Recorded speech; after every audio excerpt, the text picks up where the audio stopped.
నేనేమైనా ప్రభువా నిన్ను స్తుతిస్తాను, నాకేమున్నా ప్రభువా నీకే అర్పిస్తాను. అందరూ కలిసి పాడదాం. నేనేమైనా ప్రభువా నిన్ను స్తుతిస్తాను, నాకేమున్నా ప్రభువా నీకే అర్పిస్తాను. నేనేమై ఉన్నానో నీ దయ వలనేనయ్యా, నేనేమై ఉన్నానో నీ దయ వలనేనయ్యా.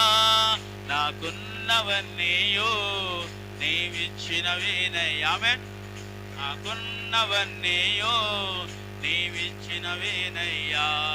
నేనేమైనా ప్రభువా నిన్ను స్తుతిస్తాను, నాకేమున్నా ప్రభువా నీకే అర్పిస్తాను.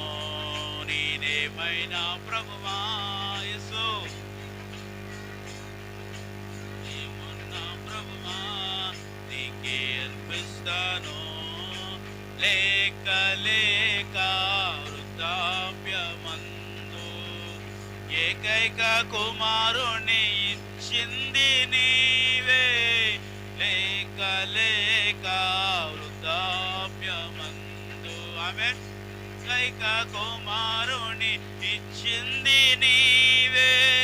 ఇచ్చిన నీవే బలి కోరగా, ఆమేన్ ఇచ్చిన నీవే బలి కోరగా, తెచ్చి నీకు అర్పించిన అబ్రహాములా నేనేమైనా ప్రభువా నిన్ను స్తుతిస్తాను, నాకేమున్నా ప్రభువా నీకే అర్పిస్తాను. నేనేమైనా ప్రభువా నిన్ను స్తుతిస్తాను, నాకేమున్నా ప్రభువా నీకే అర్పిస్తాను.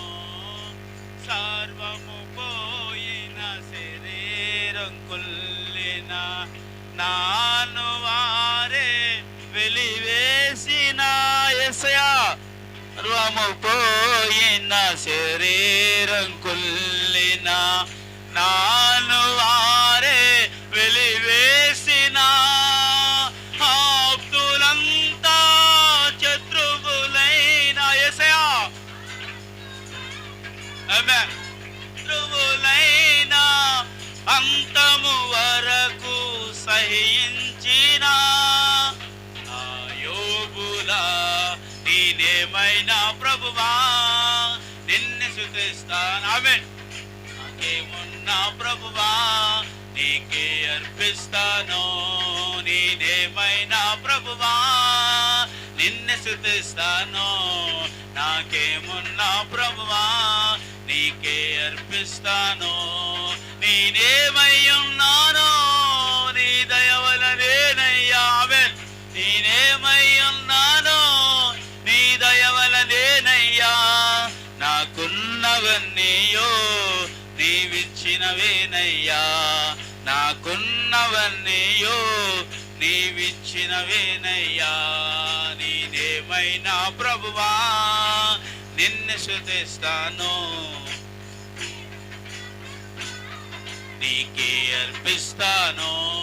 నేనేమైనా ప్రభువా నిన్ను స్తుతిస్తాను, నాకేమున్నా ప్రభువా నీకే అర్పిస్తాను. నేనేమైనా ప్రభువా నిన్ను స్తుతిస్తాను. చెప్తాం. హల్లెలూయా, హల్లెలూయా. ఇక్కడ దేవుని యొక్క లేఖనాన్ని మనం జ్ఞానం చేయించు ఉండగా ఇక్కడ యేసుక్రీస్తు ప్రభువారు శిష్యుడైన పేతురు, ఇందులో కొంతమంది వేటకు వెళ్ళారు. ఎప్పుడు వేటకు వెళ్ళారండి? ఎప్పుడు వేటకు వెళ్ళారు చెప్పాలి. వాళ్ళు మొదటి నుంచి చేసేది ఏంటి? ఏటకు వెళ్ళేవారే. ఆ ఏటకు వెళ్ళిన సమయంలోనే యేసుక్రీస్తు ప్రభు వారిని దర్శించి, నన్ను వెంబడించిడి, నేను చేపలు పట్టిన మిమ్మల్ని మనుషులు బట్టి జాలరుగా చేస్తాను అని ఒక్క మాట అంటే, అది ఒక వాగ్దానము వారికి చేసినప్పుడు ఆ వాగ్దానానికి కట్టుబడి వారి కుటుంబాల సైతమును విడిచి వచ్చి యేసుక్రీస్తు ప్రభుని వెంబడించిన వారే ఉన్నారు. వారు చేపలకు పోలే, వేటకు పోలే, ఎక్కడికి పోయారు వీరు? దేవుడు పని చేయడానికి వెళ్ళారు. ఎప్పుడైతే దేవుని మాటను విన్నారో ఆ మాటకు లోబడి వారు దేవుడు పని చేయడానికి వెళ్ళినప్పుడు ఆ దేవుడు పని చేస్తూ ఉన్నారు. మళ్ళా ఏటకి వచ్చారు, మళ్ళీ చేపలు పడుతున్నారండి. ఇది ఎప్పుడో తెలుసా అండి? యేసుక్రీస్తు ప్రభుని సిలువ అలా కాదు, అది పూర్తి పక్క గంటేలు. ఇంకా యేసుక్రీస్తు ప్రభుని సిలువ వేసిన తర్వాత మళ్ళీ ఎక్కడికి వెళ్ళారు? వీళ్ళు వేటకు వెళ్ళారు. ఎందుకు వేటకు వెళ్ళారు? యేసుక్రీస్తు ప్రభు మరణం అయిపోయిన తర్వాత మళ్ళీ వీళ్ళ వేటకు వెళ్ళారు. ఎందుకో తెలుసా అండి? యేసయ్యను చంపేశారు కాబట్టి ఆయనతో తిరుగుతున్న మనల్ని కూడా చంపుతారేమో అనే ఒక భయముతో వారు కొన్నాళ్ళు అటు ఇటు తిరిగి ఏం చేశారు? ఎవరి పని వాళ్ళు చేసుకోవడానికి వెళ్ళారు. హల్లెలూయా! ఏం చేయటానికి? ఎవరి పని వాళ్ళు చేసుకోవటానికి వెళ్ళారు. కానీ ఎవరి పని వాళ్ళు చేసుకోవటానికి వెళితే దేవుడు వెళ్ళిన వారిని వదలలేదు, విడిచిపెట్టలేదు. సరే, నాతో ఉండి ఎన్ని సంవత్సరాలు ఉన్నారు యేసుక్రీస్తు ప్రభుతో? 3.5 సంవత్సరాలు ఉన్నారు. హల్లెలూయా! ఎన్ని సంవత్సరాలు? 3.5 సంవత్సరాలు యేసుక్రీస్తు ప్రభుతో ఉండి యేసుక్రీస్తు ప్రభు చేసిన మహాకార్యములు, అద్భుతాలు, ఆశ్చర్య కార్యములు, ఆయన చూడచక్కని అద్భుతాలు ఎన్నో చేసిన దేవాది దేవుడు అని తెలిసి గ్రహించిన కలిగిన వారు ఆయన శిష్యులే. ఎందుకంటే అనేక ప్రాంతాల్లో ఆయన క్రియలు చేశారు. ఎక్కడ చేశారండి? అనేక ప్రాంతాల్లో చేశారు. ఏ ప్రాంతంలో చేసినా ఆ ప్రాంతపు ప్రజలు మాత్రమే చూశారు. కానీ యేసయ్యతో ఉన్న శిష్యులు ఎక్కడ చేసినా చూశారు. స్తోత్రం చెప్పాలి. హల్లెలూయా! అంటే యేసుక్రీస్తు ప్రభు ఎక్కడైతే ఉన్నారో, యేసుక్రీస్తు ప్రభు ఎక్కడైతే ప్రయాణం చేయుచున్నారో వారి శిష్యులు కూడా ప్రయాణం చేస్తూ, అంటే యేసు చేసిన అద్భుతములన్నీ ఎరిగిన వారును గ్రహించేవారును ఎవరండి? ఆయనతో ఉన్న ఆయన శిష్యులు. ఆయనతో ఉన్న వారి శిష్యులు గ్రహించి ఏం గ్రహించారంటే యేసయ్య ఏదైనా చెయ్యగలడు అని గ్రహింపు శక్తి కలిగిన వారు. కానీ యేసయ్య మరణమైపోయిన తర్వాత యేసయ్య ఇంకేమీ చేయలేడేమో, మనల్ని రక్షించలేడేమో, మనల్ని బ్రతికించలేడేమో, మనలను ఈ వీళ్ళ చేతి నుంచి విడిపించలేడేమో అని భయంతో పారిపోయి ఎవరి పని వాళ్ళు చేసుకోవడానికి వెళ్ళారనమాట అండి. రెండోసారి. హల్లెలూయా! రెండోసారి ఎప్పుడు వెళ్ళారండి? ఆయన మరణము జరిగిన తర్వాత పోయారు. ఎందుకంటే దేవుడు పనిని వాళ్ళు విడిచిపెట్టి వెళ్ళారు. దేన్ని విడిచిపెట్టి? యేసుక్రీస్తు ప్రభు వారికి ఏం చేశారు? అప్పగించి వెళ్ళారు. ఏం అప్పగించారండి? సువార్త పరిచర్యను. ఆయన మోసిన భారమంతా వాళ్ళ మీద మోపి వారు బలవంతులను, యోగ్యులను, నీతిమంతులను, యథార్థవంతులను దేవుడు వారికి అప్పగించలేదు. ఏ అర్హత లేకపోయినప్పటికీ ఆ బాధ్యతలు వారికి అప్పగించి బలవంతులుగా, నీతిమంతులుగా, యథార్థవంతులుగా, పరిశుద్ధులుగా, పవిత్రంగా ఉన్నవారుగా దేవుడే వారిని తయారు చేసుకున్నాడు. హల్లెలూయా! అలా తయారు చేయబడిన వారు యేసుక్రీస్తు ప్రభు లేడన్న విషయాన్ని తెలుసుకుని ఇంక ఏ దేవుడి పని మనం చేయలేం, విడిచిపెట్టి వెళ్ళిపోయి ఎవరో వాళ్ళకి అప్పగించేసుకుంటారులే ప్రభు. ఇప్పుడు ఆ వెళ్ళిపోయిన తర్వాత యేసుక్రీస్తు ప్రభు మరొక 12 మందినో, మరొక 10 మందినో, మరొక 9 మందినో తయారు చేసుకోలేదు. వేసుకున్నాడా అండి? చేసుకున్నాడా? లేదు. మళ్ళీ ఎక్కడికి వెళ్ళాడు యేసుక్రీస్తు ప్రభు అంటే ఎవరైతే పని వదిలి, ఎవరైతే పనిని విడిచి, ఎవరైతే నా వల్ల కాదని, ఎవరైతే నేను చేయలేనని, ఎవరైతే నేను చేసే పని నాకు దేవుడు తోడు లేడని విడిచిపెట్టి ఎవరైతే వెళ్ళిపోయారో వారిని ఎత్తుకుంటూ మళ్ళా వెళ్ళాడండి. చప్పట్లు కొట్టాలి మరొకసారి. వెతుక్కుంటూ పోయి వాళ్ళ చేపలు పట్టే సమయానికి వెళ్ళి ఏం చేస్తానంటే, చేపలు పడుతున్నాం ప్రభువా. సరే, ఇటుపక్క మీ దగ్గర ఏముందంటే ఏమీ లేవా? సరే, ఇక్కడ ఇటుపక్కన మీ వలన వేయండి, కుడి భాగమున అని చెప్పారు ఆయన. చెప్పినప్పుడు ఎందుకండి రాత్రి అంతా పట్టాం, ఒక్క చేప కూడా పడలేదు అన్నాడు. పర్వాలేదు, వేయండి, ఇప్పుడు నేను చెప్తున్నానుగా అంటే వేచిన వెంటనే ఆ వల నిండా విస్తారమైన చేపలు పడిపోయినాయి అంట. విస్తారమైన చేపలు పడిపోతే ఇప్పుడు ఎవరు గ్రహించాలండి? ఇప్పుడు మొదటిగా చేపల వల పగిలిపోయినంతగా వల లాగింది ఎవరు? పేతురు. అవునా అండి? మరి ఇప్పుడు అక్కడ వల వేసింది కూడా వారే కాబట్టి, పేతురే కాబట్టి, ఇప్పుడు ఆ వల నిండా విస్తారమైన చేపలు పడేటప్పుడు ఆలోచన ఏమని రావాలి? ఇప్పుడు ఇదేంటి, ఆల్రెడీ ఇది ఒకసారి జరిగింది, ఇదిగో నీ వలను ఇటుపక్క వేయి అని చెప్పినప్పుడు, నేను వేసినప్పుడు ఒక దోణిలో నుంచి లాగుతుండగా 2-3 దోణిల నిండి అనే చేపలు పడ్డాయి కదా, ఈ ఈ పలుకు నా యేసుక్రీస్తు ప్రభువుది కదా అని ఎవరు గ్రహించాలి? పేతురు గారే గ్రహించాలి. కానీ అక్కడ పేతురు గ్రహించలేదు, చూసారా? అక్కడ యేసు ఇష్టపడిన శిష్యుడు, హల్లెలూయా చెప్పాలి, యేసు ఇష్టపడిన శిష్యుడు ఎవరు అనుకుంటున్నారు మీరు? పర్వాలేదు, హల్లెలూయా. యేసు ఇష్టపడిన శిష్యుడు యోహానండి, యోహానే. ఎందుకంటే యోహాను యేసు రొమ్మును ఆనుకుని ఉన్నాడు. ఇప్పుడు ఎందుకు అక్కడ యోహాను యేసు రొమ్మును ఆనుకుని ఉన్నాడో తెలుసా? యేసుక్రీస్తు ప్రభు వల్ల కార్యక్రమాన్ని జరిగించారండి. అక్కడ జరిగించేటప్పుడు అక్కడ ఒక మాట అన్నారు, ఇదిగో మనుష్య కుమారుడు పాపుల చేతికి అప్పగించబడుతున్నాడు, కాబట్టి ఆ సమయం సమీపించి ఉన్నది అని చెప్పినప్పుడు వెంటనే భయంకరమైన బాధ కలిగి యేసును హత్తుకున్న వ్యక్తే యోహాను, హల్లెలూయా. వెంటనే రొమ్మును ఆనుకునంట, ప్రభు ఎవరు నిన్ను అప్పగించే వ్యక్తి అని. ఇక్కడేమో ఉన్నవారందరూ కూడా సైగ చేసుకున్నారు, వీడంటావా వీడంటావా ఆడంటావా వీడంటావా అని ఒకరికొకరు సైగ చేసుకుంటా ఉన్నారు. కానీ యోహాను అదేం కాదు, ప్రభువునే స్వయంగా హత్తుకుని ప్రభువుని తీసుకుపోయేవాడు ఎవడు? అక్కడ పేతురు కూడా ఒక వాగ్దానం చేశాడండి. ఏంటి ఆ వాగ్దానం అంటే, ప్రభువా నిన్ను నేనేం చేస్తున్నాను, ప్రేమించుచున్నాను, ఎవడైనా నిన్ను చంపాలంటే ముందు నన్నే చంపాలి అంటే నా కొరకు ఏమి ఇస్తానన్నాడు? ప్రాణాన్నే ఇస్తానన్నాడు, హల్లెలూయా. ఏమన్నాడండి? నేను ప్రాణాన్ని ఇస్తాను. ఎవరి కొరకు? ఏం మాట్లాడుతున్నావు పేతురు? నువ్వు నా కొరకు ప్రాణం పెడతావా? నన్ను సిలివేసేటప్పుడు, నన్ను రోడ్ల మీద కొట్టుకుని తీసుకువెళ్ళేటప్పుడు నేను ఎవరినో తెలియదని నీ నోట నుంచి 3 సార్లు నువ్వు అబద్ధం చెబుతావు. అయితే ఆ మాటను విన్న తర్వాత ఏంటండి, ఇంతలా ప్రేమిస్తుంటే నన్ను తెలియదని నేనే తెలియదు అంటనా? యేసయ్య అంటే నాకు ఎంత ఇష్టం, యేసయ్య నేను ఎంతకు ఇష్టపడుతున్నాను.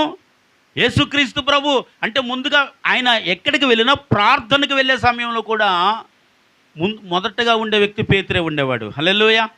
పేతురు, యోహాను, యాకోబు వీరు యేసుక్రీస్తు ప్రభుతో ఉన్న ప్రధానులు వీరు. అయితే వీరు ఏం చేయాలి అంటే యేసుక్రీస్తు ప్రభువును వెంబడించాలి. ఎలా వెంబడించాలంటే ప్రాణం పోయి చివరి వరకు వెంబడించాలి. అలాగనే అని నా ప్రాణం ఉన్నంత వరకు నిన్ను ప్రేమిస్తాను ప్రభువా, ఎవరు నన్ను దూరం చేయలేరు. ఎవరు మాట్లాడారంటే రూతమ్మ మాట్లాడింది ఇలాగా అండి, మాట్లాడిందా లేదా? రూతమ్మ ఏమంది? నీ దేవుడే నా దేవుడు అమ్మా, మరణము తప్ప నన్ను వేరు చేయదు. కట్టిన మాటకు కట్టుబడిందండి. చప్పట్లు కొట్టండి ఒకసారి. ఏ మాట పలికిందో ఆ మాటకు కట్టుబడి తన ప్రాణం ఉన్నంత వరకు తన అత్తమ్మతోనే ఉందామా. ఆమె ఒక సామాన్యమైన వ్యక్తి. ఎందుకంటే నయోమి ఏ అద్భుతాలు చేసేలేదు కదా, నయోమి ఏ ఆశ్చర్యకార్యాలు చేసేలేదు.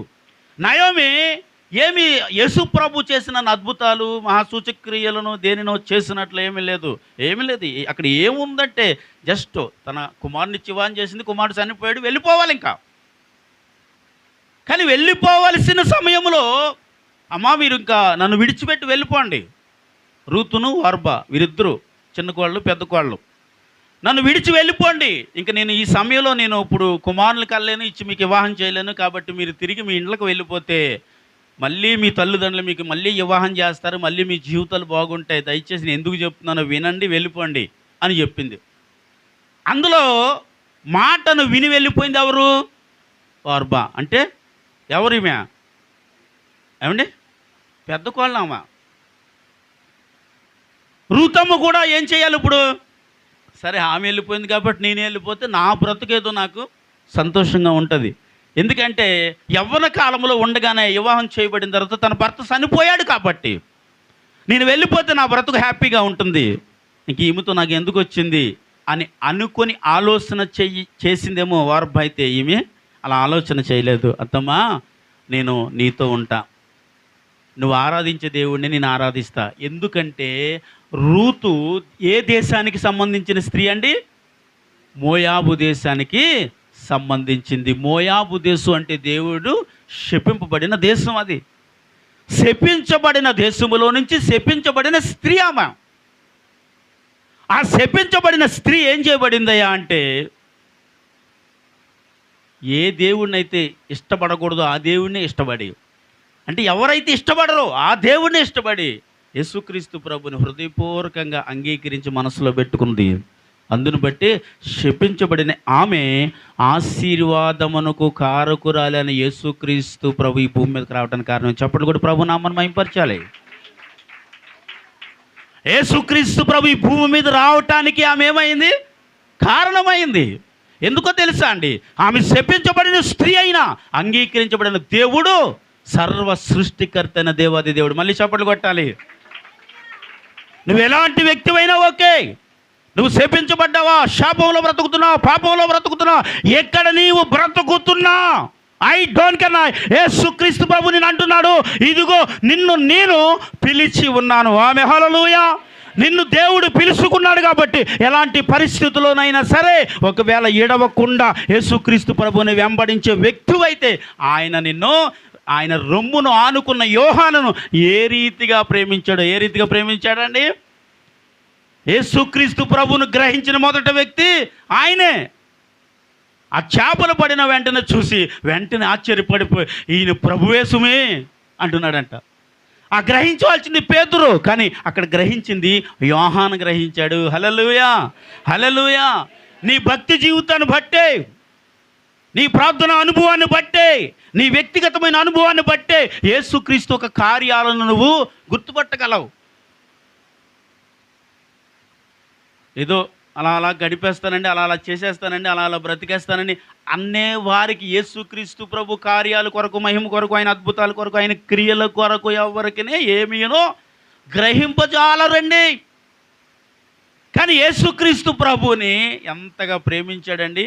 కానీ అక్కడ రాయబడిన మాట, యేసు ప్రేమించిన శిష్యుడు. హల్లెలూయా. జబదెయ కుమారులకు అని రాయబడి ఉంది ఇక్కడ. ఆమె హల్లెలూయా. అంటే జబదెయ కుమారులు ఇద్దరు ఉన్నారు. మొదటిది ఎవరు? యాకోబు, రెండోది యోహాను. అయితే ఇక్కడ రాయబడిన మాటకి అర్థం ఎలా తెలుస్తుందండి అంటే, ఇక్కడ రొమ్మును ఆనుకున్న వ్యక్తి ఎవరని రాయబడి ఉంది? యోహాను. అంటే యేసును ప్రేమించింది ఎవరని రాయబడి ఉంది? యోహాను. యేసు ప్రేమించింది ఎవరని రాయబడి ఉంది? యోహాను. కాబట్టి జబదెయ కుమారులు ఇద్దరు, మొదటివాడు యోహానే, యేసుక్రీస్తు ప్రభు ప్రేమించినవాడు, యేసుని ప్రేమించినవాడు. ఆమె హల్లెలూయా. ఏమండి, యేసయ్యను మనం ఎంతగా ప్రేమించగలమో, యేసయ్యని నువ్వు ఎంతగా ప్రేమించగలవో దానికి రెట్టింపు యేసయ్య నిన్ను ప్రేమించగలడు. ఆమేన్, హల్లెలూయా. యేసును ప్రేమించిన వారే, ఏమంటే యేసును ప్రేమించలేదా? పేతురు, యోహాను, యాకోబు, అంద్రియా, వీరందరూ కూడా, తోమా, వీళ్ళందరూ కూడా యేసయ్యను ప్రేమించలేని వారేంటి? వీరందరూ యేసయ్యను ప్రేమించారు.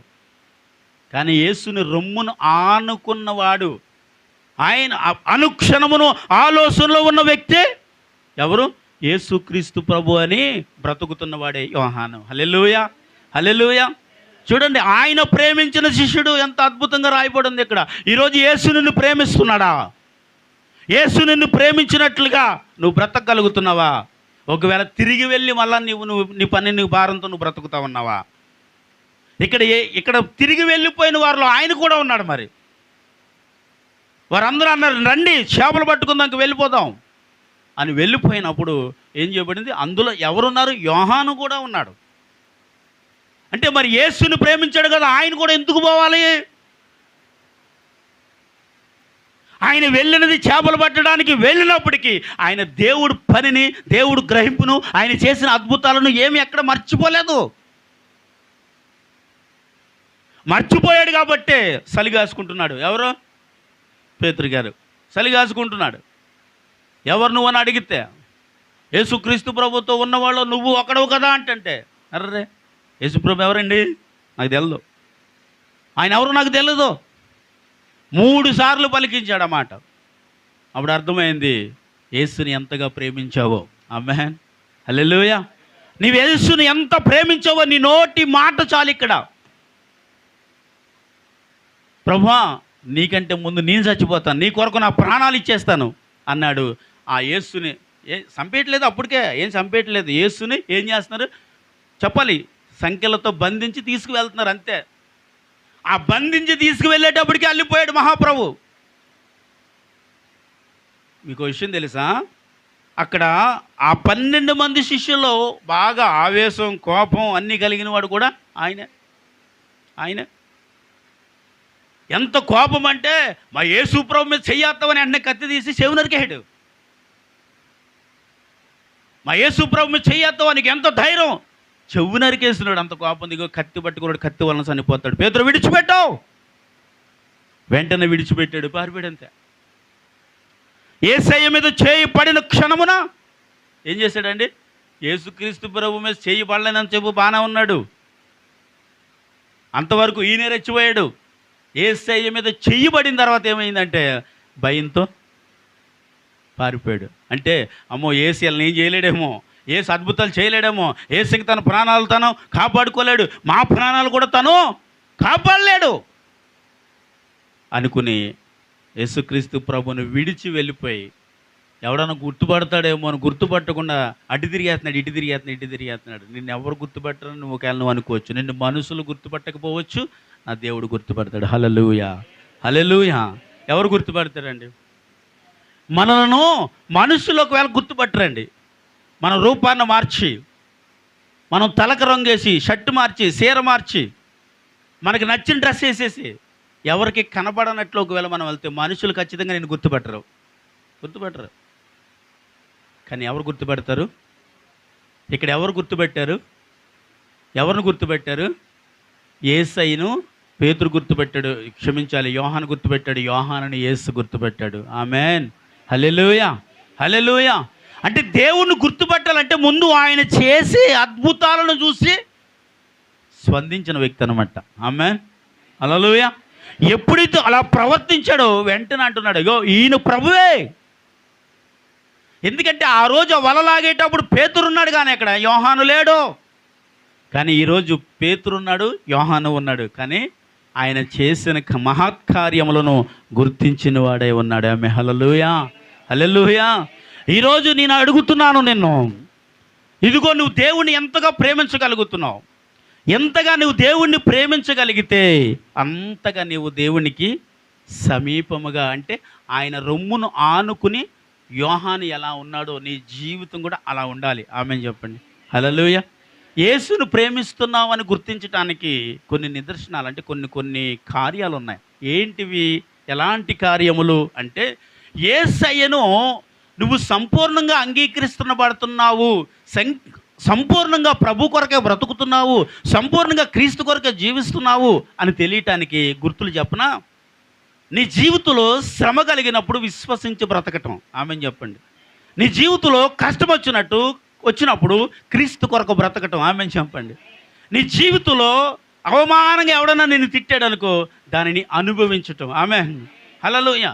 నీ జీవితంలో అనుకోని సంఘటన ఎదురైనప్పుడు, అనుకున్నవన్నీ ఎదురవుతుంటే హ్యాపీగా జీవించేస్తాం. అనుకోనివి జరుగుతూ ఉంటాయి. అనుకోనివి జీవితం అంటే ఏంటి?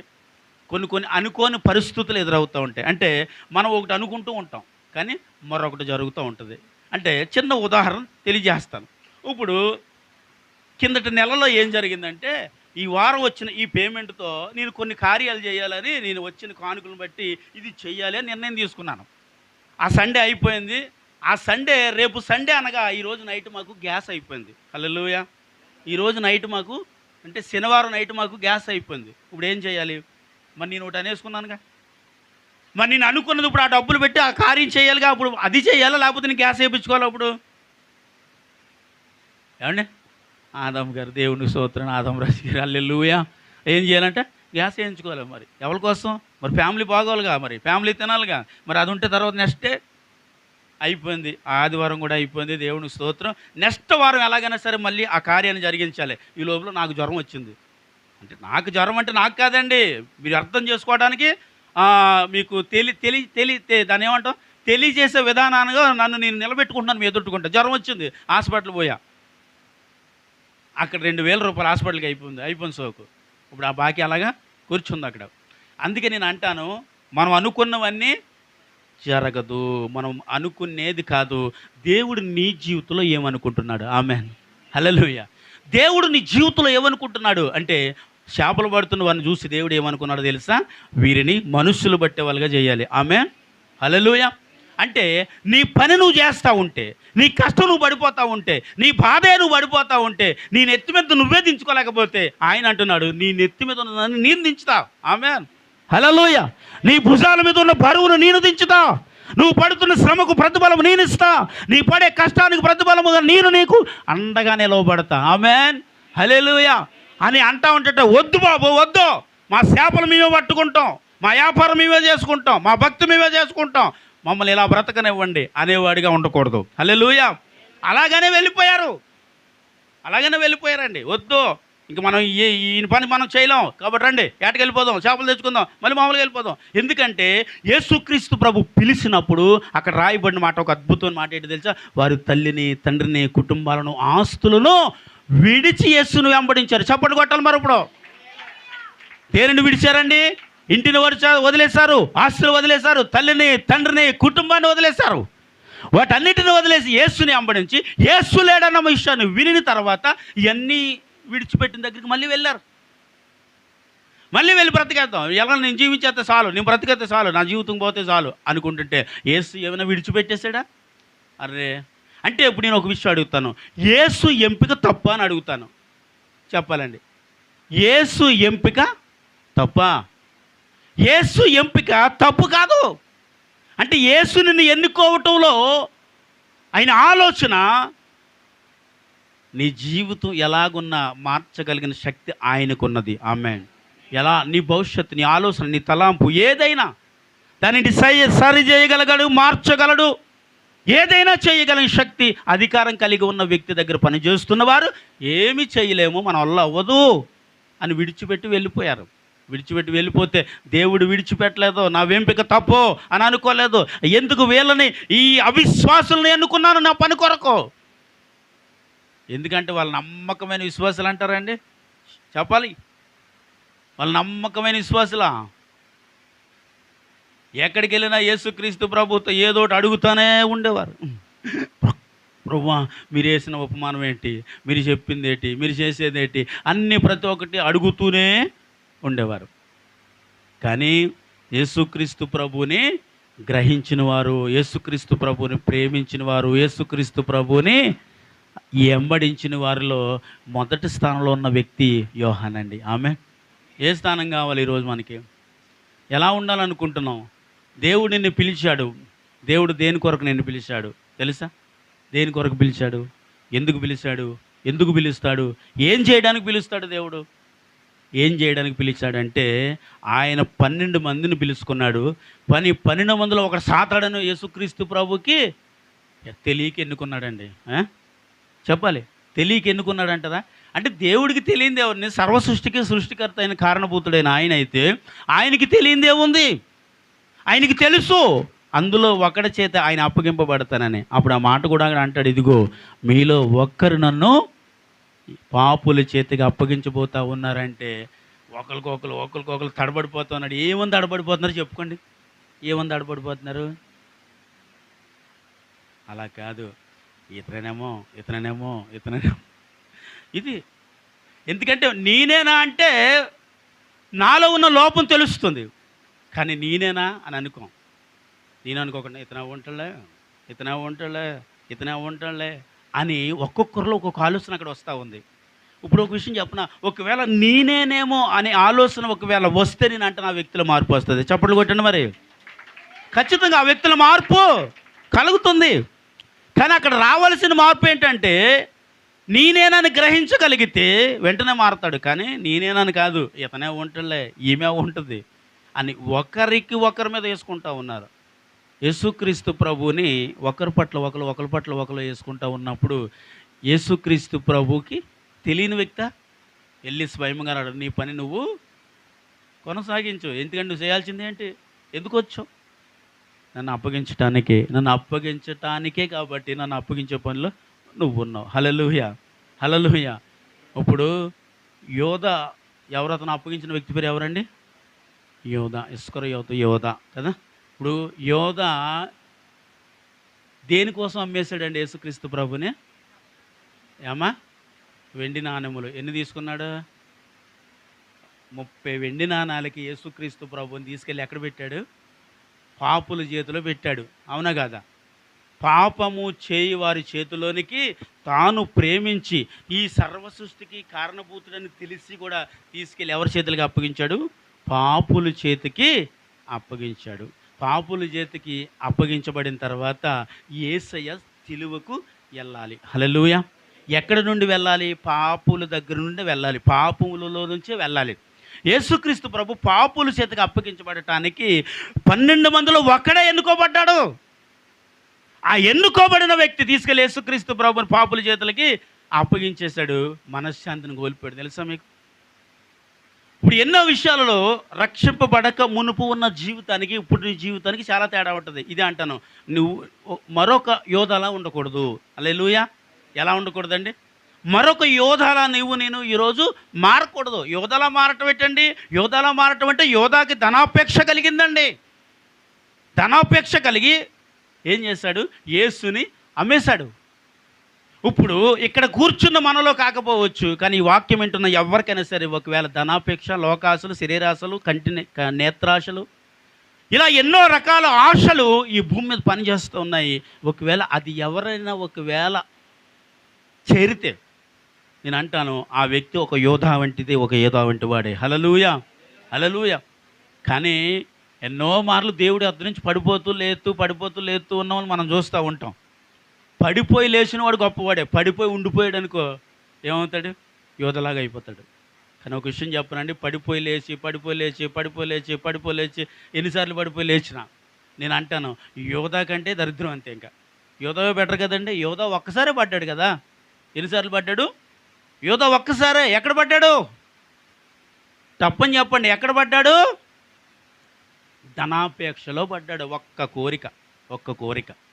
ఈరోజు మనిషి జీవితంలో ఎన్నో కోరికలండి, ఎన్నో కోరికలు. ఏం కోరికలు ఇవి? ఏం కోరికలు? అత్యాశతో కూడిన కోరికలు కూడా ఉన్నాయి. అంటే ఆశపడు. ఎంతవరకు నువ్వు ఆశపడాలో అంతవరకు ఆశపడితే ఆశ గల ప్రాణమును తృప్తిపరిచే దేవుడు నువ్వు నమ్ముకున్న దేవుడు. హల్లెలూయా. ఏమండి? ఆశను మించిపోయిన వాడు అత్యాశ అని రాయబడి ఉంది. అంటే అత్యాశతో కూడినది ఏదైనానో నువ్వు యేసుక్రీస్తు ప్రభువుని అమ్మేసినట్లే. హల్లెలూయా. ఏ విషయంలో అత్యాశ కలిగి ఉంటాం? ఏ విషయంలోనే? డబ్బు సంపాదన విషయంలోనా, లేకపోతే లోక సంబంధ భౌత సంబంధమైన విషయాలలోనా?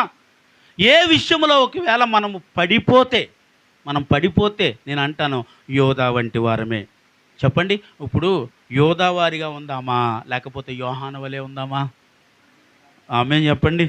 హల్లెలూయా. మరి యోహానులా ఉండాలి అంటే యేసయ్య చేసిన కార్యాలను నువ్వు అనుక్షణం గుర్తుంచుకోవాలి. ఆమేన్ చెప్పండి. ఆయన చేసిన అద్భుతాలను ఎప్పుడు నువ్వు గుర్తు చేసుకుంటూ ఉండాలి. దానికి అర్థం ఏంటి? గుర్తు చేసుకోవటం. చేసిన కార్యాలను మరచిపోకుండా. ఎందుకంటే పేతురు వలలాగేటప్పుడే మర్చిపోయాడు. ఏంటి? ఒకసారి ఇలాగే చెప్పితే నేను వలలాగితే చేపలు విస్తారమైన చేపలు పడి ఆ రోజు చెప్పింది యేసయ్య కదా. మరి ఈరోజు కూడా ఈ కార్యం జరుగుతుందంటే ఈయన యేసయ్య కదా. ఎందుకంటే యేసుక్రీస్తు ప్రభు వారి మధ్య ఉన్నారని, వారితో నడుస్తున్నారు, వారితో మాట్లాడుతున్న ఇతనే నా యేసుక్రీస్తు ప్రభుని గుర్తుపట్టలేకపోతున్నారండి వీరు. ఎంత అవిశ్వాసమో! ఎందుకంటే వీళ్ళకు ఉన్న ఆలోచన ఏంటో తెలుసా? ఒక్కటే, యేసుక్రీస్తు ప్రభుని ఏం చేశారు? సిలువేశారు, సమాధి చేశారు, చనిపోయాడు, అంతే. కానీ వారితో చెప్పిన మాట ఏంటి? 3వ దినమున తిరిగి నేను వస్తాను బాబు, తిరిగి నేను లేస్తా, తిరిగి మీ మధ్యకు నేను వస్తాను. అంటే అన్నిటినీ గుర్తుంచుకున్న వారు ఒక్క విషయాన్ని మర్చిపోయారండి. ఏంటిది? నేను తిరిగి లేచి మీ మధ్యకు వస్తానన్న మాట మర్చిపోయారండి. హల్లెలూయా, హల్లెలూయా. ఎందుకు మర్చిపోయాడని చెప్తున్నారు? ఎలా మర్చిపోయారని చెప్తున్నాడు అంటే, తోమా ఏం మాట్లాడాడండి చూద్దాం ఒకసారి. యోహాను సువార్త 20వ అధ్యాయం తీయండి ఒకసారి. యోహాను సువార్త 20వ అధ్యాయము 27 నుండి 29 వచనాలు ఒకసారి చదవండి. తరువాత తోమాను చూసి ఇలాగు చెప్పాను, నీ వేలు ఇటు చాచి నా చేతులు చూడుము, నీ చేయి చాచి నా ప్రక్కలో ఉంచి అవిశ్వాసివి కాక విశ్వాసవై ఉండు. అందుకు తోమా ఆయనతో ఇలాగు చెప్పెను, నా ప్రభువా దేవా అనేను. యేసు ఇలాగు చెప్పెను, నీవు నన్ను చూసి నమ్మితివి, చూడక నమ్మిన వారు. చప్పట్లు కొట్టాలి బ్రో. రే, యేసుక్రీస్తు ప్రభు లేచి తిరిగి మన ఇరుషులో మళ్ళీ వచ్చాడట. ఊరుకా, యేసుక్రీస్తు ప్రభు చచ్చిపోయాడు. ఏం చేశారు? సమాధి చేశారు, చంపేశారు. ఆయన తిరిగి లేవటం ఇంకా. అరే మన అందరితో పాటు కూర్చున్నప్పుడు ఎన్నిసార్లు చెప్పలేదు రా నేను తిరిగి మళ్ళీ వస్తానని యేసుక్రీస్తు ప్రభు. నేను నమ్మను. ఎంత ఎంత విశ్వాసమో చూడండి ఈయనకి. ఎవరైనా చెప్పాలి, తోమా ఎంత విశ్వాసం ఉందంటే నేను తిరిగి లేచి మరలా మీ మధ్యకు వస్తాను, పరిశుద్ధాత్ముడిని మిమ్మల్ని నేను నడిపిస్తానని చెప్పిన మాటను మర్చిపోయాడంట. మర్చిపోయి అబ్బే లేదు ఏసే రాలేదు నేను నమ్మను, నేను చూస్తేనే కానీ నమ్మనంటే అప్పుడు యేసుక్రీస్తు ప్రభు అంటున్నాడు, ఇదిగో నీ వేలిని నా పక్కన ఉంచు. పక్కనే ఉంది బల్లెపు పోటు ఉంది, ఆ పోటులో వేలు పెట్టి పొడిచి చూసినాను గుర్తుపెట్టు. ఏలు పెట్టి చూసి అబ్బో నిజమనే ఇది పుండే, ఇది పొడిసిందే ఇంకా పచ్చి పచ్చిగా ఉందేంటి. ఏలు పెట్టి పొడిచి చూసి యేసుక్రీస్తు ప్రభుని గుర్తించాడంట. హల్లెలూయా.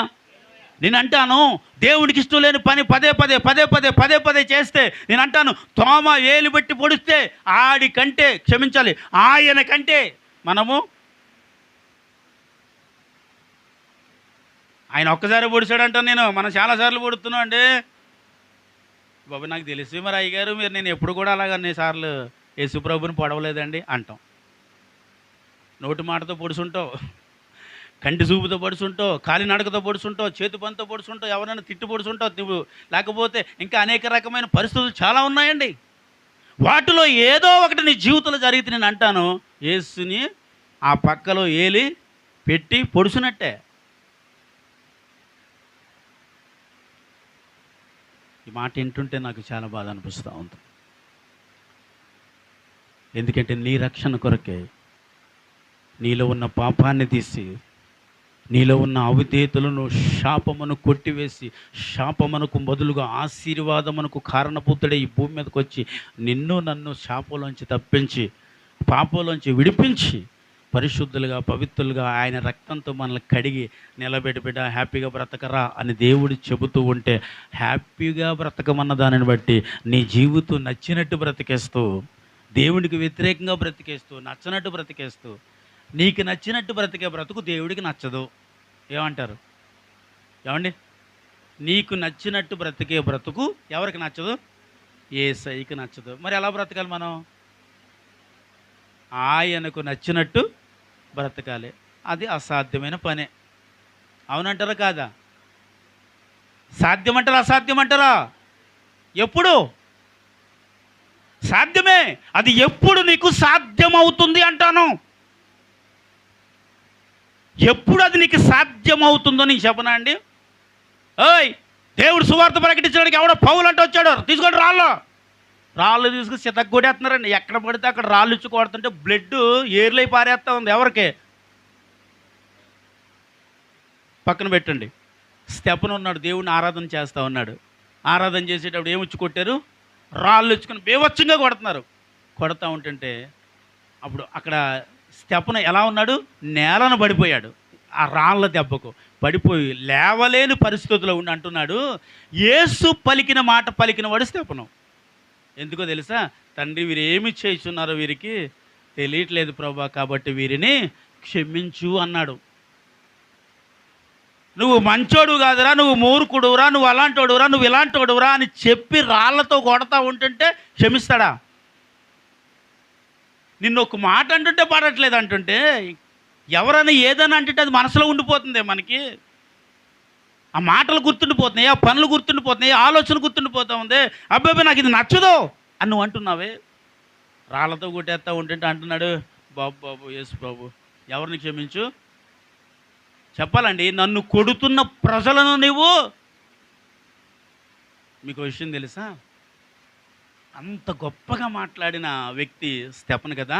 అయితే ఆ స్టెఫెను రాళ్లతో కొట్టబడుతున్నప్పుడు దేవుడు తన సింహాసనం నుండి లేచి నిలవబడ్డాడండి. చప్పట్లు కొట్టండి. ఇప్పుడు ఏం చేశాడంట?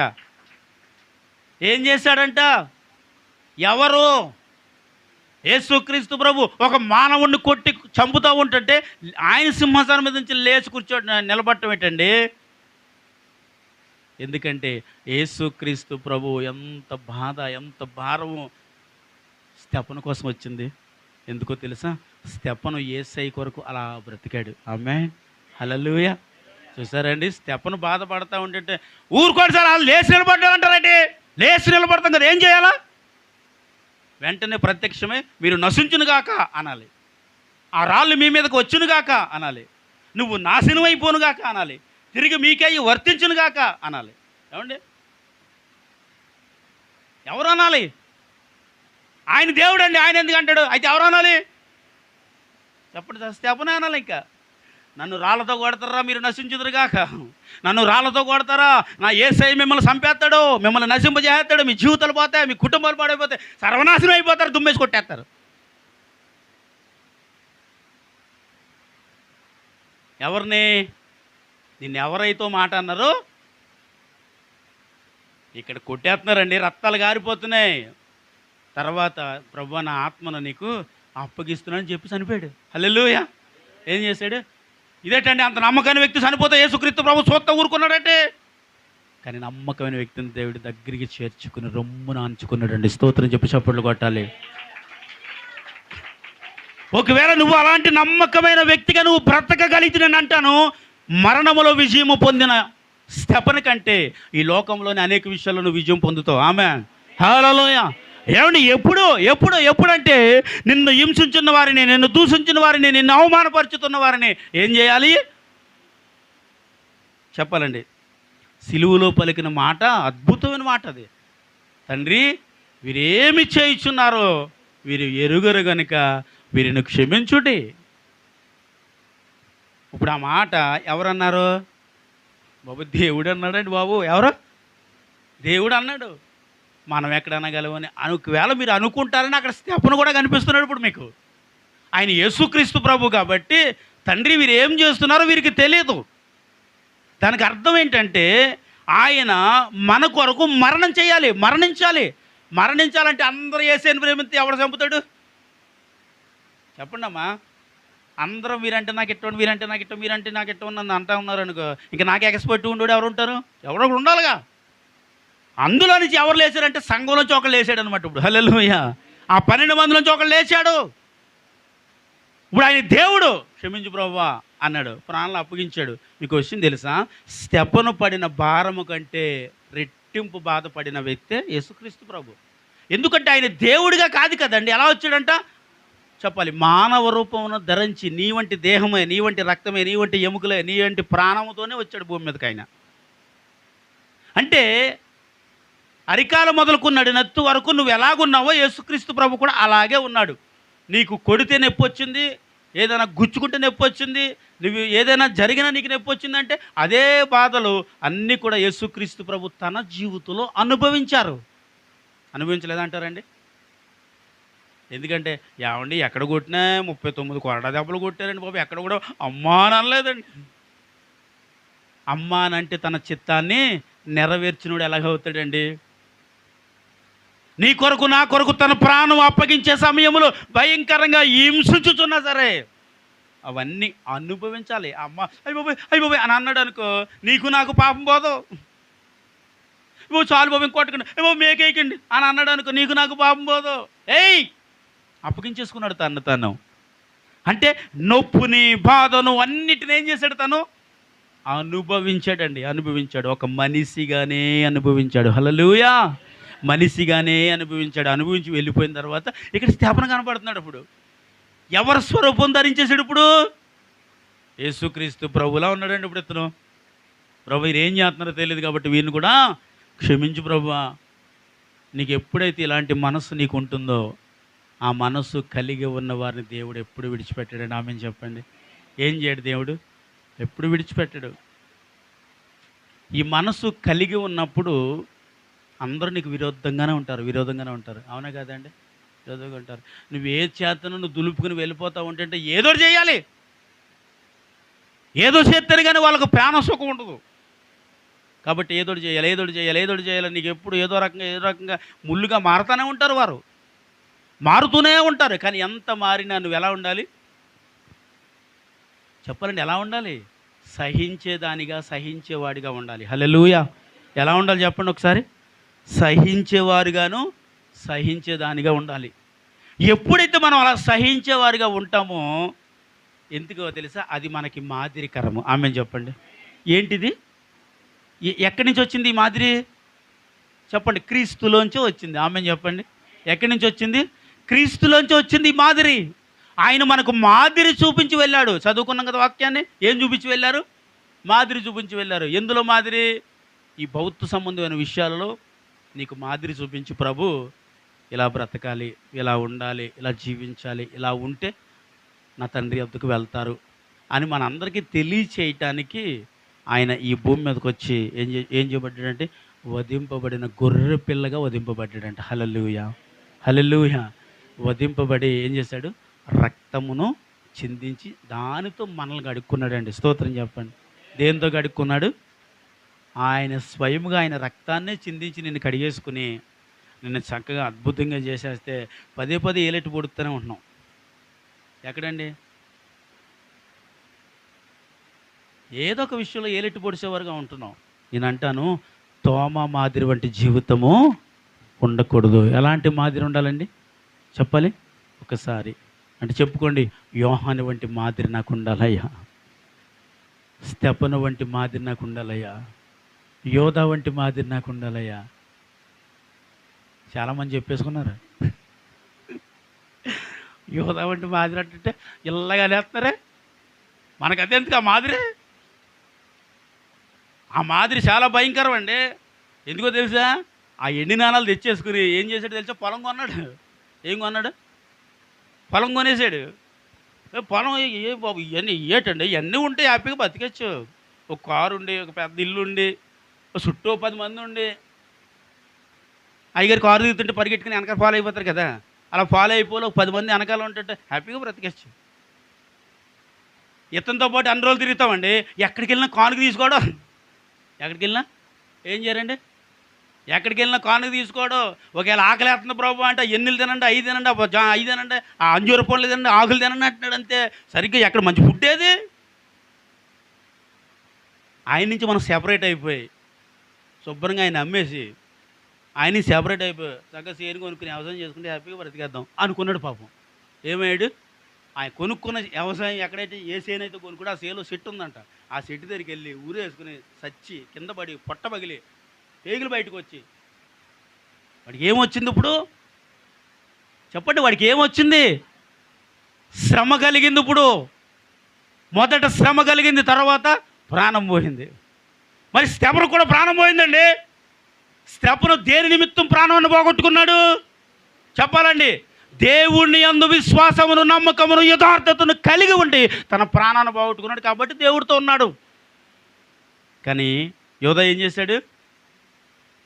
అమ్మేసి కొనుక్కున్నాడు కాబట్టి ప్రాణాన్ని బాగొట్టుకుని దెయ్యంలో మారాడు. స్తోత్రం చెప్పండి. హల్లెలూయా, హల్లెలూయా. కాబట్టి ఏ విషయంలోనైనా మనం దేవుణ్ణి అప్పగించేవారుగా కాదు. అప్పగించండి. ఎలా అప్పగించాలి?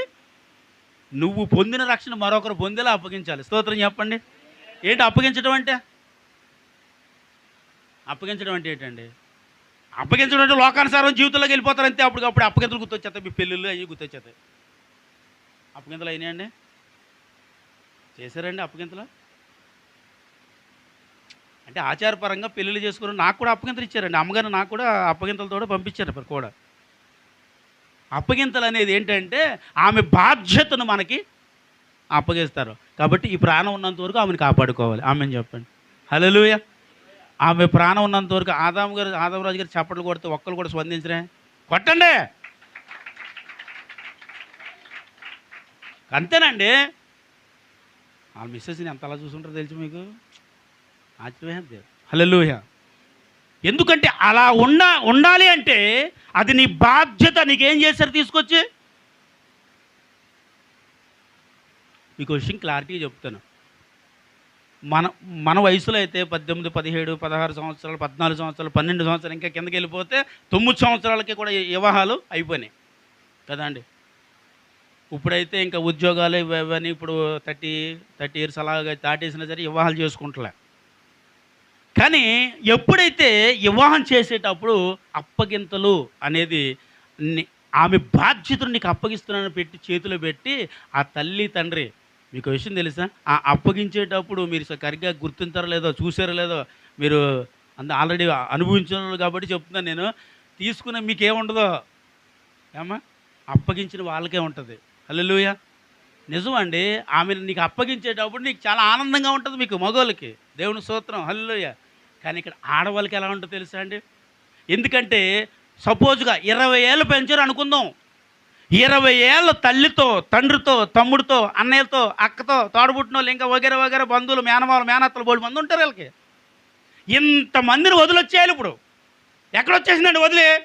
ఎప్పుడంటే పెళ్ళి అంటది, దినం అంటది, తద్దినం అంటది, పుట్టినరోజు అంటది, ఏ చెప్తానే ఉంటుంది. ఎప్పటికప్పుడు వాళ్ళ అమ్మగారి కొంపకి ఎక్కడ వెళ్తానే ఉంటుంది ఇది అంటారు మీరు. మీకు విషయం చెప్పనా? ఆమె విడిచి వచ్చేటప్పుడు మరి వీళ్ళందరినీ విడిచి వస్తుంది. కానీ ఏది జరిగినా నువ్వు చెప్పకుండా వెళ్తా ఎక్కడికి. స్తోత్రం చెప్పండి హల్లెలూయా.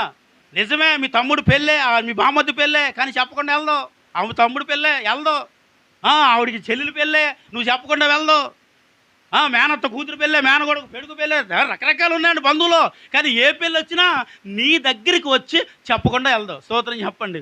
ఇంకో విషయం చెప్పనా? మీరు రాకుండా అసలు వెళ్దావు. ఆమె హల్లెలూయా. నిజమండి, మీరు రాకుండా అసలు నువ్వు వెళ్ళొచ్చా నాకు ఖాళీ లేదన్నా. అలా కాదండి, అమ్మ బాధపడుద్ది, నాన్న బాధపడుద్ది, తమ్ముడు బాధపడతాడు, అక్క బాధపడుద్ది అని పాపం గడ్డం బట్టి బతిమాలి కొంతమంది బతిమాలితే కానీ రారండి. అమ్మ బాబాయ్ నేను చూస్తాను. అప్పుడప్పుడు పేదం చేయడానికి వెళ్తాను. అండి మరి మా అమ్మాయి పెళ్ళండి రానంటున్నాడు, అయ్యగారికి వచ్చి చెప్పండి. మనమే చెప్పాలి. ఊరుకోండి సార్, అదే ఆడపడుచు కట్నం ఇవ్వలేదంటే ఇస్తాన్నారండి, మరి ఇంకా పంపలేదండి. ఏమి ఇస్తాన్నారంట? రింగులు. ఆడపడుచు కట్నం వచ్చేసి ఉంటే వెళ్ళిపోదాం అనేవాళ్ళు మనకు తగులుతూ ఉంటారు అప్పుడప్పుడు. నేను అంటాను, ఇచ్చేటప్పుడు నువ్వు తీసుకునేటప్పుడు నీకు ఎంత ఆనందంగా ఉంటుందో, వాళ్ళు ఇచ్చేటప్పుడు దానికి 1000 రెట్లు వాళ్ళు నరకం అనుభవిస్తారు. ఒక ఆడపిల్లని మరో ఇంటికి పంపేటప్పుడు నిజంగా అర్థమయ్యేలా చెప్పాలంటే వాళ్ళ శరీరంలో ఒక భాగాన్ని కోసి మీకు ఇచ్చినట్టు అంట. హల్లెలూయా. ఏంటి చెప్పండి?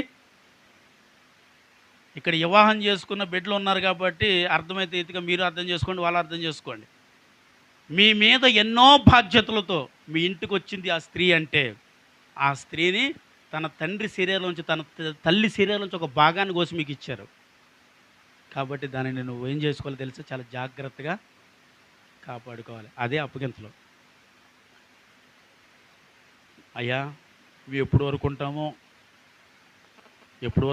ఎప్పుడు చచ్చిపోతామో మాకే తెలియదయ్యా. కానీ నువ్వు ఉన్నంత వరకు, నా బిడ్డ ఉన్నంత వరకు ఆమెను కళ్ళలో పెట్టి కాపాడుకో అని చెబుతారు. ఆ చెప్పే మాట ఏ సులువుగా రాదు. ఇక్కడ నేను ఇలా చెప్పచ్చు, అలా చెప్పే మాట అంత సులువుగా అమ్మో, అది చాలా బాధాకరమైన పరిస్థితి. అలా అప్పగించేటప్పుడు నువ్వు సంకలో పెట్టుకుని ఎంచక్క తెచ్చేస్తావు, సంకలో పెట్టి తెచ్చేస్తావు. నీకు ఈ లోకంలో అన్నీ అవి గుర్తొచ్చినడల్లా శాడిజం చూపించేస్తూ ఉంటాం. నిజమేనండి, ఒక్కొక్క స్త్రీ కూడా మొగుడు మీద శాడిజం చూపించేసే వాళ్ళు ఉంటారు. అలాంటి వాళ్ళు మనకు వద్దండి. కానీ ఒకరికి ఒకరు విధేయులే, ఒకరికొకరు లోబడి వారే ఏం చేయాలి?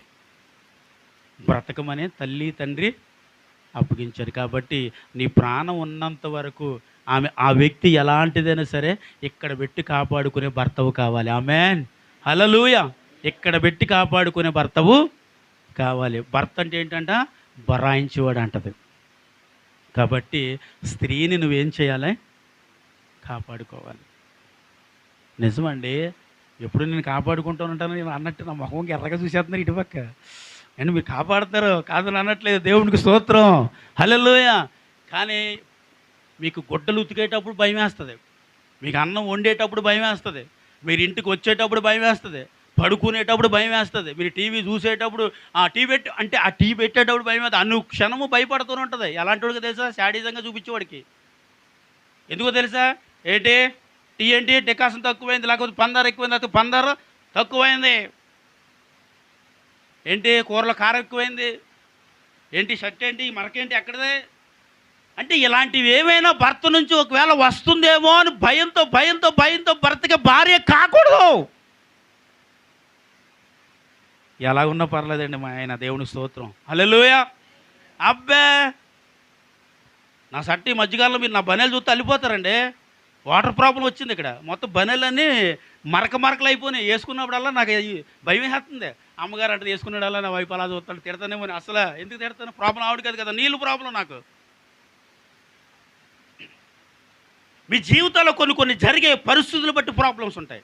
వాటిని అర్థం చేసుకునేవాడు కావాలి భర్త. ఆమె హల్లెలూయా. అంతేగాని అన్నీ నువ్వే చేసావు, అన్నీ నీ వల్ల జరిగిందని అన్నాం అనుకోండి, బాధపడతారు. ఎందుకు బాధపడతారని అడిగితే ఒక మాట క్లారిటీగా చెప్పేస్తాను. ఎందుకు భార్య బాధపడుతుంది అంటే, చిన్నప్పటి నుంచి వాళ్ళు అల్లారు ముద్దుగా పెంచుకున్నారండి. కంచం గడగమల్లా తిన్న కంచం కూడా గడగలేదు వీళ్ళు అండి. ఏం లేదు, అమ్మ నువ్వు జాగ్రత్తగా చదువుకో, నువ్వు చదువుకుంటే చాలు అన్నారు పాపం. చక్కగా చదువుకొని సడన్గా ఒక సబ్జెక్ట్ పోయింది అంటే పెళ్లి చేస్తారు. ఇంకేమవుతుంది నమ్మకం? ఒక సబ్జెక్ట్ పోయింది, ఇంక నీకు చదవద్దా మానే. అలా కాదు డాడీ, అలా కాదు, మళ్ళీ చదువుతాను, మళ్ళీ నేను చదువుతాను. అసలు ఏమొద్దు, ఇంక నీకు పెళ్లి చేసేయటమే. అలా పెళ్ళిళ్ళు చేసేసి అలా చాలామంది జీవితాలు పాడైపోయినాయండి. హల్లెలూయా. నిజం. ఏమీ నేర్చుకోకుండానే ఇంటికి వచ్చేస్తే ఏం చేస్తాం చెప్పండి? ఏమి చేయకుండా ఇంటికి వస్తా అంటారు ఏంటండి? మనం నేర్చుకోవాలి, దేవుడికి చూస్తున్నాం. చప్పట్లు కొట్టరేటండి మగవాళ్ళు? మీరు కాదు, వీళ్ళు కొట్టాలి. వీళ్ళు తింగర మొగాలన్న వైపు చూస్తున్నారు. మగవాళ్ళకి చప్పట్లు కొట్టండి. అసలు అసలు అసలు అదే అసలు చేతులే కదులుతలేదండి. చూసారా మనం అంటే కొద్దిగా ఎలా ఉందంటే వాళ్ళకి. పురుషులకు కొంత చప్పట్లు కొట్టాలమ్మా, ఎంకరేజ్ చేయాలని. నువ్వు చేయలేవన్నా, నువ్వు చేయలేవంటే ఇంకేం చేసేది ఉండదు. నువ్వు చేయగలవా అంటే చేస్తారు వాళ్ళు. నువ్వు ఇలా ఉండగలవా అంటే ఉంటారు. అదే నీ వల్ల కాదు, నీ బతుకు మారసే అని ఇంకేం చేస్తాడు? నా మొఖం లింగి చదువుకుని పారిపోతాడు. ఏం చేయాలి? చేయగలవయ్యా అనే ఒక మాట మొదటగా స్త్రీ నుండి కానీ వస్తే, అది చేయలేకపోయినా సాధించే గుణం భర్త దగ్గర ఉంటుందండి. మగవాళ్ళు అంటే చిన్నవాళ్ళంగా ఉన్నారు ఏంటండి? ఏదైనా సాధించగలిగిన కొండను పిండి చేసేసే బలాన్ని ఇచ్చాడు దేవుడు. వాళ్ళకి చప్పట్లు కొట్టండి, తింగర మొఖాల కొట్టరాగా. మీరు కొట్టకూడదు యేసయ్య గారు, మీకు ఆవిడ కొట్టాలి. మార్తమ్మ మరి అమ్మ కొట్టేసుకుంటున్నాడండి ఆయన. మీరు కొట్టకూడదు, మనకి ఏళ్ళు కొట్టాలి. నాకు సైడ్ ఉంది కాబట్టి కనపడట్లేదు, గమనించండి. అమ్మగారు కొడుతుందో చూస్తానండి. ఎందుకంటే ఎవరు చూడట్లేదు కదా, ఆవిడ కొట్టదా. హల్లెలూయా, హల్లెలూయా. కాబట్టి స్త్రీ విషయంలో పురుషుడు విషయంలో స్త్రీ చాలా జాగ్రత్త ఉండాలి. రెండోది ప్రేమ కలిగి ఉండాలి. ఎలా ఉండాలి? ఒకరికొకరు ఎలా ఉండాలండి? ప్రేమగానే ఉండాలి. అసూయ, కోపం, ఇంకా రకరకాల అలాంటి మన హృదయాల్లోకి, మన ఆలోచనలకు వస్తే ఆ కుటుంబం నరకం అయిపోద్ది. ఏమవుద్ది? నరకం అయిపోద్ది. నరకంగా చేసుకోకండి కుటుంబాలని. ఎలా చేసుకోవాలి చెప్పండి? ఎలా చేసుకోవాలి అంటే, బాధ్యత, ప్రేమ, నమ్మకం, యథార్థమైన హృదయము, యథార్థమైన ఆలోచన ఒక పురుషుడు ఆడదానికి ఖచ్చితంగా ఇవ్వాలి. ఏం చేయాలండి? అప్పుడేనండి మగోడు ఎంత శోధించేసినా ఆడద తట్టుకుని నిలబడుతుంది. స్తోత్రం చెప్పండి. నిజం. ఎంత శోధించేస్తున్నా, ఎన్ని చేస్తున్నా, ఎన్ని తన్నుతున్నా, ఏం చేస్తున్నా, కనీసం అమ్మతో కూడా చెప్పదు, తమ్ముడున్న తమ్ముడితో చెప్పదు, అన్నయ్య ఉన్న అన్నయ్యతో చెప్పదు. ఎందుకని? ఆమె ఓర్పు అండి. స్త్రీకి అంత ఓర్పు దేవుడు ఇచ్చాడు. నువ్వేం చేసినా తట్టుకునే గుణం, ఆలోచన స్త్రీకి ఇచ్చాడు. కానీ వచ్చేటప్పుడు తల్లి మాట చెప్పుద్ది, తెలుసో లేదో మీకు? అంటే మనం వినమండి. వచ్చేటప్పుడు వచ్చిన తర్వాత వీళ్ళు చెప్తారు వెనక. ఎవరైనా చెప్పారు లేదా మీ వాళ్ళు? చెప్తుంది ఏమని అమ్మా, నువ్వు మీ పుట్టింటి, మీ మెట్టినింట్లో ఎలా ఉండాలి? పుట్టిలో మెట్టిలు అంటారు, మెట్టినిళ్ళే కదా. నీ మెట్టినింట్లో నీ భర్త విలువ పోకూడదు, గౌరవం పోకూడదు. నీ అత్తమామల విషయంలో, నీ కుటుంబ విషయంలో ఆ పరువును, గౌరవం నిలబెట్టే బాధ్యత స్త్రీగా ఆడదానికి ఒక్కదానికి దేవుడు ఇచ్చాడు. చప్పట్లు కొట్టండి. ఇప్పుడు మీరు ఇక్కడ కొట్ట వెంటనే ఆగిపోయారండి. అలా కొద్దిగా అంటే మీకోసం 3 సార్లు కొట్టారండి. కొట్టండి ఒకసారి గట్టిగా. అమ్మాయి ఆదాము గారు సంతోషిస్తున్నారు. ఆదామరాజు గారు ఇంటికి వెళ్ళాక ఒకసారి ఏంటన్నది కనుక్కోండి. హల్లెలూయా, హల్లెలూయా. కాబట్టి ఏముండాలి ఇప్పుడు మనలో? బాధ్యత ఉండాలని చెప్పండి. బాధ్యత ఉండాలి. ఆ బాధ్యతను వదిలేసారు కాబట్టి పనికిపోయారు వాళ్ళు. ఆ బాధ్యతలో ఉండి యేసయ్య నాకు పని అప్పగించాడు. యేసయ్య ఆయన సువార్త ప్రకటించమన్నాడు.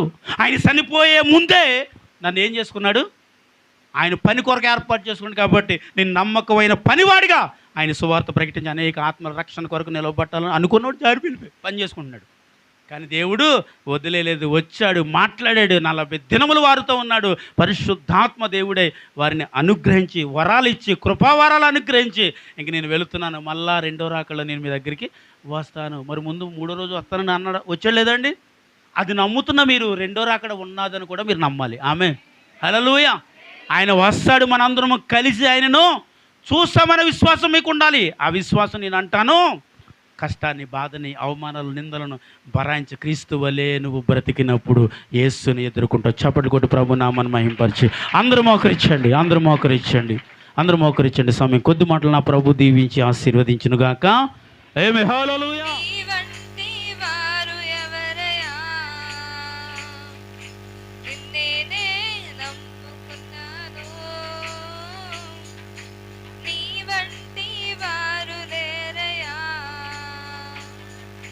అద్భుతం చేయుమయ్యా నా జీవితంలో, నిన్నే నే నమ్మి ఉన్నానేసయ్యా.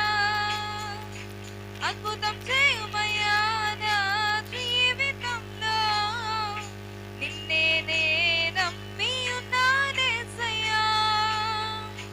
నిన్నే నే నమ్ముకున్నాను, నీ వంటి వారు ఎవరయ్యా. నిన్నే నే నమ్ముకున్నాను, నీ వంటి వారు లేరయ్యా. నీవే ఏదైనా చెయ్యాలంటూ నీ కార్యాలకై ఎదురు చూస్తున్నాను. నీవే ఏదైనా చెయ్యాలంటూ నీ కార్యాలకై ఎదురు చూస్తున్నాను. తప్పక చేస్తావని నిన్ను నమ్మి, తప్పక చేస్తావని నిన్ను నమ్మి, నీ కరముపై దృష్టి ఉంచినానయ్యా. నీ కరముపై దృష్టి ఉంచినానయ్యా. అద్భుతం చేయుమయ్యా నా జీవితంలో, నిన్నే నే నమ్మి ఉన్నానేసయ్యా. అద్భుతం చేయుమయ్యా నా జీవితంలో, నిన్నే నే నమ్మి ఉన్నానేసయ్యా. నిన్నే నే నమ్ముకున్నాను, నీ వంటి వారు ఎవరయ్యా. నిన్నే నే నమ్ముకున్నాను, నీ వంటి వారు లేరయ్యా. నిందలు అవమానాలు సహించుకుంటూ నీ రెక్కల నీడనే ఆశ్రయించాను. నిందలు అవమానాలు సహించుకుంటూ నీ రెక్కల నీడనే ఆశ్రయించాను. నీ వాగ్దానములను చేతపట్టి, నీ వాగ్దానములను చేతపట్టి, నీ ముఖముపై దృష్టి ఉంచినానయ్యా. నీ ముఖముపై దృష్టి ఉంచినానయ్యా. అద్భుతం చేయుమయ్యా నా జీవితంలో, నిన్నే నే నమ్మి ఉన్నానేసయ్యా. అద్భుతం చేయుమయ్యా నా జీవితంలో, నిన్నే నే నమ్మి ఉన్నానేసయ్యా. నిన్నే నే నమ్ముకున్నాను, నీ వంటి వారు ఎవరయ్యా.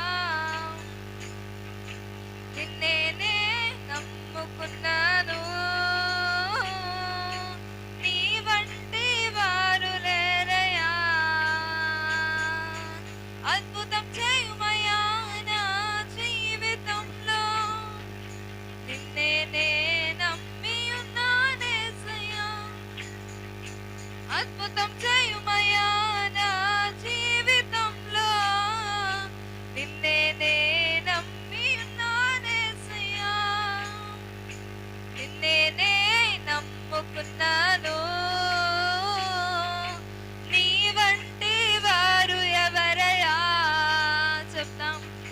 నిన్నే నమ్ముకున్నాను, నీ వంటి వారు లేరయా. అద్భుతం చేయుమయా నా జీవితం, నిన్నే నమ్మి ఉన్నానేసయ్యా. అద్భుతం చేయుమయా నా జీవితంలో, నిన్నే అద్భుతం చేయుమయా నా జీవితంలో, నిన్నే నమ్మి ఉన్నానేసయ్యా. అద్భుతం చేయుమయా నా జీవితంలో, నిన్నే నానేసయ్యా. అద్భుతం చేయుమయా